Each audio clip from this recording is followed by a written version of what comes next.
গতকালকে সেই কোকিলটা ডেকে উঠল। সকাল হয়ে গেছে, রোদ এসে পড়েছে আমার জানলায়। কুয়াশা কেটে রোদ ওঠার মতো চোখের পাতা থেকে ঘুমটা সরে যেতেই আমার মনে হলো মাথাটা যেন অনেক নিচে পড়ে আছে। হাত দিয়ে দেখলাম একটা বালিশ মাথা দিয়ে শুয়ে আছি আমি, আরেকটা বালিশ কোথায় গেল? ঘুমোবার সময় তো দুটো বালিশের ওপরই মাথা রেখে শুয়েছিলাম। আমি পাশে হাতড়ে দেখতে লাগলাম বালিশটা কোথায়। অমনি আমার হাত লাগলো একটা বরফ ঠান্ডা কিছুর ওপর। চোখ বড় করে তাকিয়ে দেখলাম আমার পাশে বালিশে মাথা দিয়ে শুয়ে আছে সেই লোকটা। অভ্যাস মতো বালিশের পাশে মোবাইল ফোনটা রেখেই ঘুমাই। হাতড়ে মোবাইল ফোনটা খোঁজার চেষ্টা করলাম, কোথাও পাচ্ছি না। ফের ঘামতে শুরু করলাম আমি।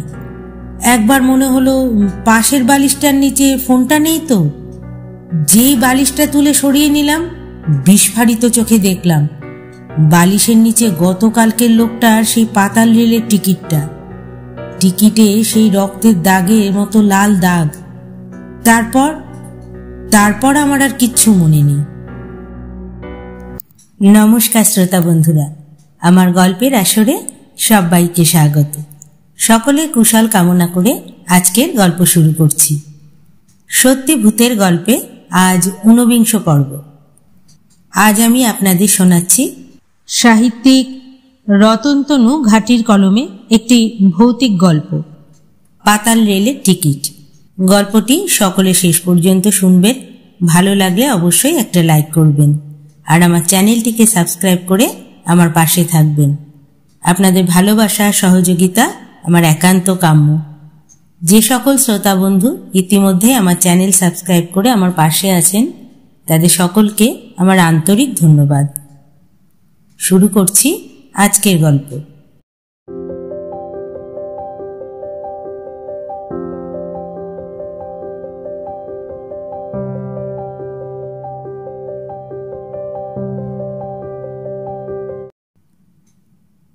অফিস থেকে বেরোতে বেরোতে সন্ধ্যা 7টা পেরিয়ে গেল। সকাল থেকে মনটা কেমন আনমনা হয়ে আছে। সকালে একটা কোকিল অনেকক্ষণ এক টানা ডাকছিল। কেমন মন কেমন করা সেই ডাক। আমাদের বাড়ির পাশে মোহনবাসী আমের গাছটায় কোকিলটা মাঝে মাঝে এসে বসে।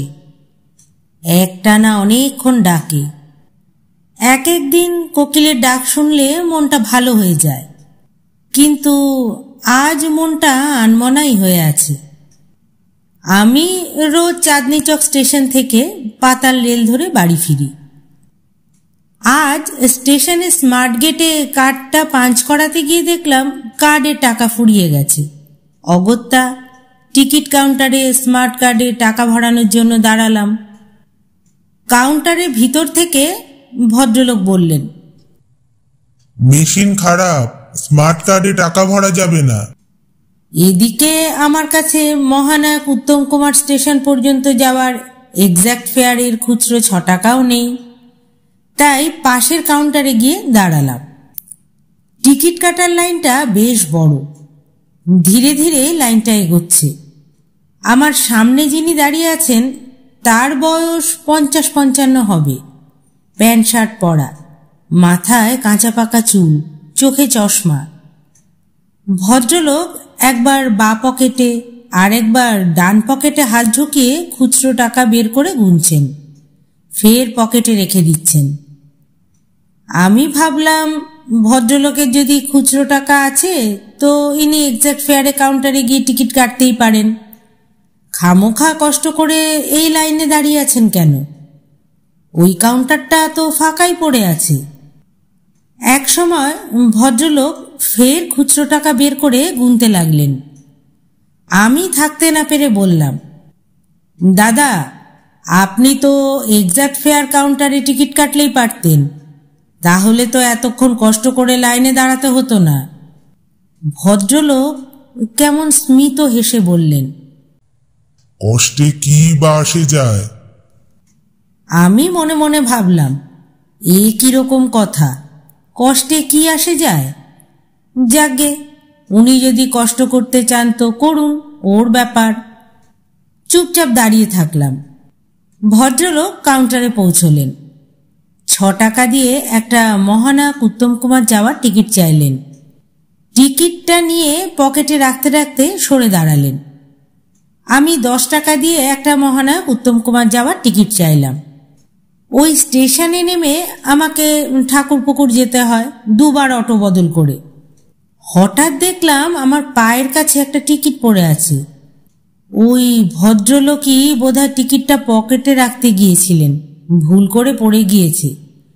আমি টিকিটটা কুড়িয়ে ভদ্রলোকের পিছন পিছন ছুটলাম। এই যে দাদা, শুনছেন? আপনার টিকিটটা পড়ে গিয়েছিল, এই নিন। ভদ্রলোক সকালবেলা সেই কোকিলের ডাকের মতোই বিষণ্ণ গলায় বললেন, টিকিটে কি আসে যায়? এই বলে হাত বাড়িয়ে দিলেন। টিকিটটা ওর হাতে দিতে গিয়ে দেখলাম টিকিটের ওপর একটা লাল কালির ফোঁটা। হঠাৎ আমার মনে হলো, ওটা রক্তের ফোঁটা নয় তো? তারপর ভাবলাম, তাই বা কেন হবে? এমন অলীক ভাবনার কোনো মানে আছে কি? পাতাল রেলের টিকিট, সদ্য মেশিন থেকে বেরিয়েছে, তাতে রক্তের ফোঁটা আসবে কোথা থেকে? নিজের এমন অবাস্তব ভাবনার জন্য নিজেকেই বকে দিলাম। তবে লাল দাগটা কিন্তু ভুল দেখিনি আমি। ভদ্রলোক তখন সিঁড়ি দিয়ে নামছেন, আমিও এগিয়ে গেলাম। ট্রেন আসতে 4 মিনিট এখনো দেরি। প্ল্যাটফর্মে নেমে সামনেই দাঁড়ালাম। প্রথম কম্পার্টমেন্টে উঠলে মহানায়ক উত্তম কুমার স্টেশনের বাইরে বেরোনোর গেটটা কাছাকাছি হয়, ভিড়ও কম থাকে। যারা নিয়মিত পাতাল রেলে যাতায়াত করেন তারা অনেকেই নির্দিষ্ট কম্পার্টমেন্টে ওঠেন। আমিও ঠিক এরকম সময় যখন এই কম্পার্টমেন্টে উঠি তখন অনেক চেনা মুখ পাই। তবে আমি একটু লাজুক স্বভাবের বলে যেচে তেমন কারোর সঙ্গে আলাপ করি না। এমন সময় দেখলাম আমার ট্রেনটা প্ল্যাটফর্মে ঢুকছে। আমি ট্রেন ধরার জন্য রেডি। ট্রেনটা প্রায় এসে গিয়েছে। হঠাৎ পাশে তাকাতেই দেখলাম সেই ভদ্রলোক আমার পাশে এসে দাঁড়িয়েছেন ট্রেন ধরার জন্যে। ট্রেনটা কাছাকাছি আসতে ভদ্রলোক ট্রেনের সামনে ঝাঁপ দিতে গেলেন। হতচকিত আমি খামচে ধরে ফেললুম জামাশুদ্ধ ভদ্রলোকটাকে। কোনো রকমে বাঁচানো গেল। অনেক লোক জড়ো হয়ে গেল। ভদ্রলোককে বেশ বিমর্ষ এবং ক্লান্ত দেখাচ্ছে। একটা কম বয়সী ছেলে ভদ্রলোককে নিয়ে গিয়ে বসিয়ে দিল প্ল্যাটফর্মের বেঞ্চে। তিনি তখনও বেশ ঘামছেন। আমিও গেলাম ওর কাছে। এই ট্রেনটা আমার আর ধরা হলো না। কয় মিনিট পরেই ট্রেনটা চাঁদনি চক স্টেশন ছেড়ে চলে গেল। উল্টো দিকে ট্রেনও এলো, ছেড়েও গেল দমদমের দিকে। এখন প্ল্যাটফর্ম বেশ ফাঁকা। আমি ওর পাশের চেয়ারটায় গিয়ে বসলাম। সমব্যথী গলায় বললাম, এমন কাজ করতে গেলেন কেন? মানুষ বেঁচে থাকার জন্য তো কত কষ্ট করে, আর আপনি? ভদ্রলোক খুব শান্ত এবং নিরীহ গলায় বললেন, বেঁচে থাকায় কি আসে যায়? আমি বেশ জোরের সঙ্গেই বললাম, না না, আপনাকে বেঁচে থাকতেই হবে।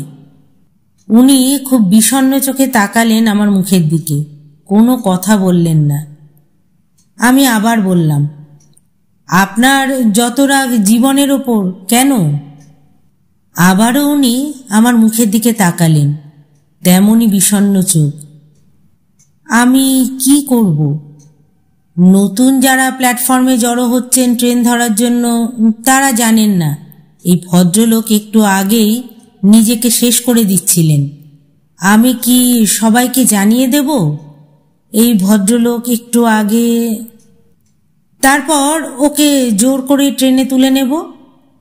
অনেক তরুণ ছেলে আছে, তারা হয়তো জানলে ঠিক ওকে বাড়ি পৌঁছে দিয়ে আসবে। আমার এইসব ভাবনার ফাঁকেই দেখলাম ভদ্রলোক এগিয়ে যাচ্ছেন প্ল্যাটফর্মের দিকে। আমিও নিজেকে কেমন গুটিয়ে নিলাম। যাক, যা করার উনিই করুন, আমার কি? আমার ওপর তো সব আত্মহননকারীর দায়িত্ব কেউ চাপিয়ে দিয়ে যায়নি। তারপর আজ রাতে আমাকে একটা কবিতা লিখতে হবে। কাল সকালেই ওই লিটল ম্যাগাজিনের সম্পাদক ফোন করবেন। 7-5 ভাবনার ফাঁকেই পরের ট্রেনটা এসে গেল। আমিও হুড়মুড় করে উঠে পড়লাম। ফিরে দেখা হলো না ওই ভদ্রলোক কি করলেন। মনটা আরও বিষণ্ণ হয়ে উঠল। টানেল দিয়ে ট্রেন ছুটে চলছে। আমার ফের সকালবেলার কোকিলের ডাকটা কানে বেজে উঠল। বেয়াক্কেলে কোকিল, আজ কেন যে অমন করে ডাকলো। কখন যে ট্রেনটা মহানায়ক উত্তম কুমার স্টেশনে এসে গেছে খেয়াল হলো ট্রেনের ঘোষকের ঘোষণায়। ট্রেন থেকে নেমেই এক অসম্ভব দৌড় শুরু হয় যাত্রীদের মধ্যে। আমি ওই দৌড়ের মধ্যে থাকি না যেমন, আবার ওই দৌড়ের সময় আমার মধ্যেও কেমন একটা দৌড়নো স্রোত যেন বয়ে যায়, অনেকটা ছোঁয়াচে রোগের মতো। তখন আসতে হলেও দৌড়ই। স্টেশন থেকে বেরিয়ে এলাম। বেশ বড় একটা চাঁদ উঠেছে। আজকের চাঁদটাকে অন্য দিনের চেয়ে একটু মনমরাই মনে হলো। আজকের পুরো দিনটাই যেন এমন। টালিগঞ্জের অটোর লাইনে দাঁড়ালাম। এই অটোর লাইন অনেক সময় অ্যানাকন্ডার মতো এঁকে বেঁকে চলে যায় পিছনের পেট্রোল পাম্প পর্যন্ত। তবে আজ তত লম্বা লাইন নেই, জনা 30 লোক দাঁড়িয়ে আছে। তবে আজ অটো কম। রাস্তায় কোথাও জ্যামে আটকে আছে মনে হয়। লাইন খুব ধীরে ধীরে এগোচ্ছিল। এখনই ঘড়িতে প্রায় 8:30 বাজে। বাড়ি পৌঁছতে 9:30 পেরিয়ে যাবে। মন থেকে ওই ভদ্রলোকের চিন্তা কিন্তু কিছুতেই যাচ্ছে না। কি হলো ভদ্রলোকের? উনি কি আমার ট্রেনেতেই উঠেছিলেন, নাকি আমার ট্রেনে না উঠে পরের ট্রেনে? বাড়িতে গিয়ে টিভির খবরটা দেখতে হবে। কিছু যদি একটা ঘটে থাকে তবে তো খবরে দেখাবে। ভদ্রলোক কি সংসারে খুবই দুঃখী? কেন? হয়তো খুব সামান্যই চাকরি করেন। পান্তা জোটালেও নুন ফুরিয়ে যায়। আমার মনে হয় এই নিয়ে একটা গল্প লিখে ফেললে কেমন হয়। লিখলে গল্পটা খুবই দুঃখের গল্প হবে। কিন্তু কেন? পৃথিবীতে এত দুঃখ ছড়িয়ে আছে, তার উপর আবার দুঃখের গল্প কেন? এই বিষয়টা নিয়ে আনন্দের গল্প লিখলে কেমন হয়? তাই তো উচিত। দুঃখী মানুষকে যতটুকু আনন্দ দেওয়া যায়। এইসব ভাবনার মধ্যে এতটাই ডুবেছিলাম যে কখন অটো এসেছে, আমি কখন অটোয় উঠে বসেছি খেয়ালই নেই। আমি বসেছি অটো চালকের বাঁ দিকে। অটো করুণাময় বীজ পেরোলো। পিঁপড়ের শাড়ির মতো অটোর লাইন, এই রাত 9টাতেও। অটো হরিদেবপুর পর্যন্ত ঝিমে গতিতেই চলল। তারপর বেশ গতি পেয়ে গেল। এই মার্চ মাসের সন্ধে রাতে বেশ একটা ঠান্ডা ঠান্ডা ভাব আছে বাতাসে। আমি বেশ একটু গুটিয়ে নিলাম নিজেকে। এমন সময় লুকিং গ্লাসে চোখ পড়তেই দেখলাম ওই ভদ্রলোক আমার পিছনের অটোর ডান দিকে বসে আছেন। চমকে উঠলাম। টালিগঞ্জে অটোর লাইনে তো আমার সামনে ভদ্রলোককে দাঁড়াতে দেখিনি। তাহলে উনি অটোয় বসলেন কি করে? মনে মনে ভাবলাম, না না, উনি ঠিকই অটোর লাইনে ছিলেন। আমি আনমনা ছিলাম বলে হয়তো ওকে দেখতে পাইনি। মনে মনে ভাবলাম, তাহলে ভদ্রলোক আমাদের দিকেই থাকেন।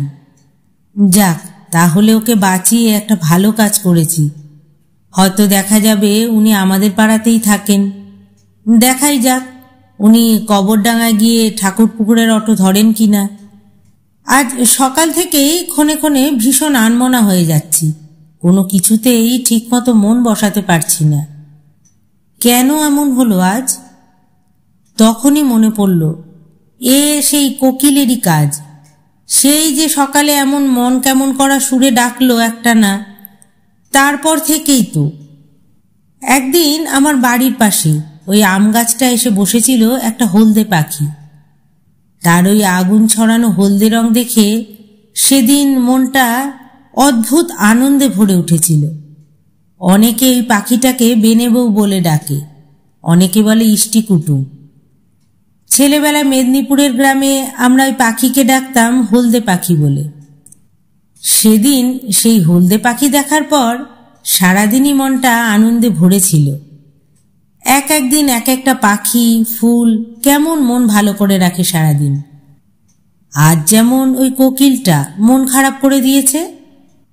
হঠাৎ খেয়াল হতেই দেখি আমি ঠাকুরপুকুরের অটোয় বসে চলে এসেছি একদম বাড়ির কাছে।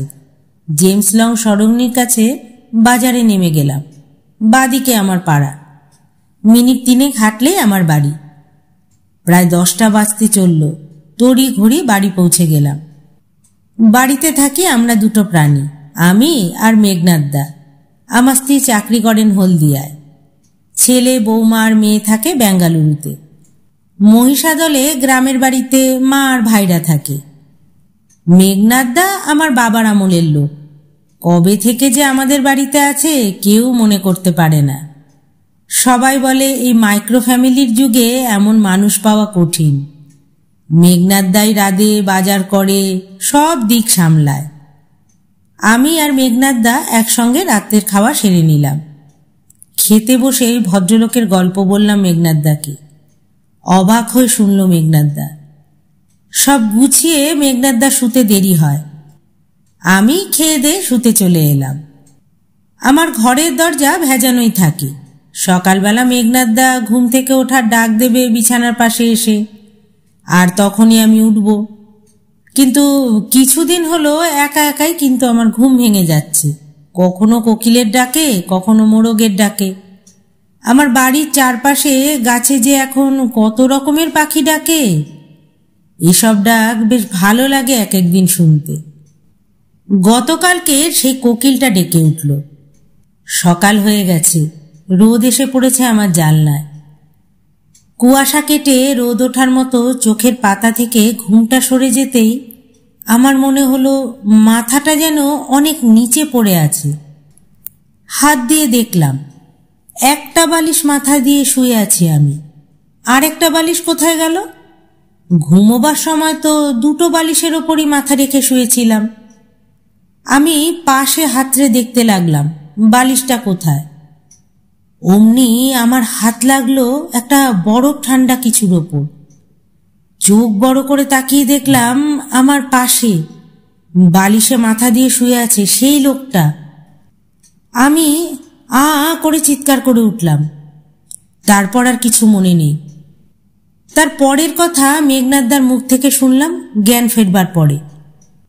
আমার চিৎকার শুনে মেঘনাথদা ছুটে এসেছিল আমার ঘরে। ফ্যানটা ফুল স্পিডে চালিয়ে চোখে মুখে জলের ঝাপটা দিয়েছিল। আমি নাকি মিনিট 5 মরার মতো পড়েছিলাম। এই মাত্র চোখ মেলে তাকালাম।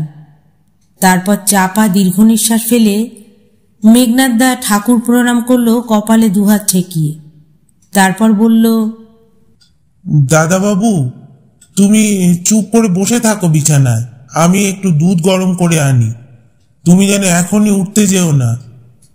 আমি বাধ্য শিশুর মতো ঘাড় নেড়ে মেঘনাথদার কথায় সায় দিলাম। কপালে গুড়ি গুড়ি বৃষ্টির মতো ঘাম জমে আছে। নাকি ঘাম নয়, মেঘনাথদার দেওয়া জলের ঝাপটার গুঁড়ো। মেঘনাথদা ব্যস্ত হয়ে চলে গেল রান্নাঘরের দিকে।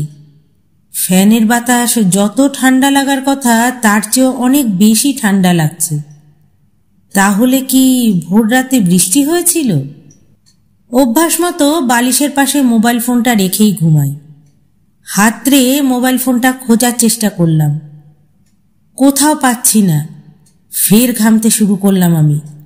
একবার মনে হলো পাশের বালিশটার নিচে ফোনটা নেই তো।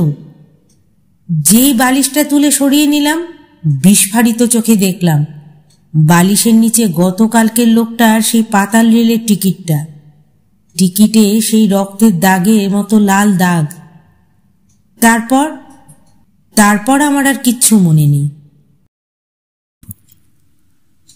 গল্পটি এখানেই শেষ হলো। ভালো লাগলে অবশ্যই লাইক করবেন, শেয়ার করবেন আর কমেন্ট করবেন। আর আমার চ্যানেলটিকে সাবস্ক্রাইব করে আমার পাশে থাকবেন। আবার আসবো আমি এইরকমই আর একটি গল্প নিয়ে। ধন্যবাদ।